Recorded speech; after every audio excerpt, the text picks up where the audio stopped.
Betsy Ross has been credited with sewing the first American flag, but some people wonder if this is true because there isn't clear proof. Several of her relatives testified to having heard extensive details of the flag's creation. Their testimony is entirely believable, and no one else has ever produced any equally believable evidence to contradict her claim.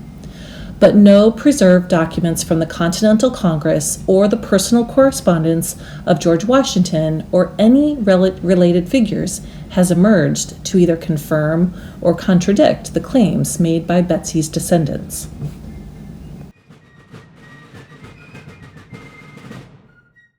Betsy would often tell her children, grandchildren, relatives, and friends of a day late in May of 1776 when three men, George Washington, Robert Morris, and George Ross, asked her to sew the first flag. Betsy was known to have made other clothing for George Washington, and at the time she was a widow struggling to run her own upholstery business.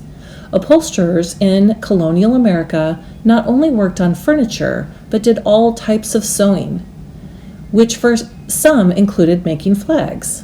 According to Betsy, General Washington showed her a rough design of the flag that included a 6-pointed star.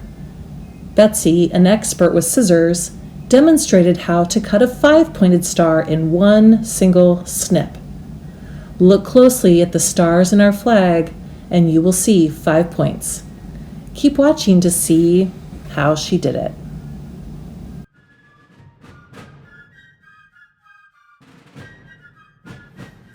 I'm going to show you how to fold and cut the 5-pointed star with one cut. So take a regular 8.5 by 11 piece of paper, and you're going to fold it in half the hamburger way.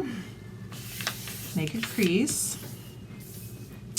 And then you're going to fold it over again, same way the hamburger, I guess this way, it looks like the hot dog way, the long way, and make a crease. And then you're going to open it, that last fold up again. And what we're looking at is this point down here. We're going to take this corner and match it up with this halfway fold mark. So this corner is going to line up right with that halfway. And then we're going to crease that. So it's going to look like this. Okay, again, we took that corner and matched it with this halfway fold line and creased. So then you have this, and this triangle that you see right here is going to be folded over right at this line.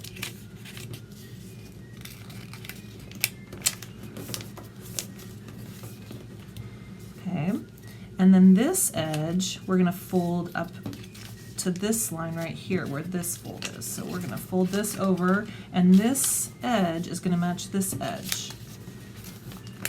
We're going to try to make our point as close as we can. Okay, and that's it.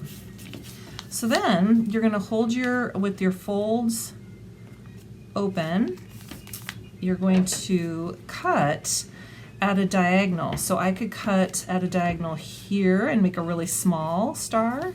This portion right here is where the star is going to be. Or I could make it larger. But you're going to cut at a diagonal. You can see that. And this top part that you cut off is your star. Open it up. And there you are. Ta-da! You can make them of varying sizes depending on where you cut that line. Notice these are other ones I've cut, and I've just made them a little smaller each time. And you can even make a really tiny one. Give it a try, practice, and maybe even try it on fabric like Betsy Ross would have done.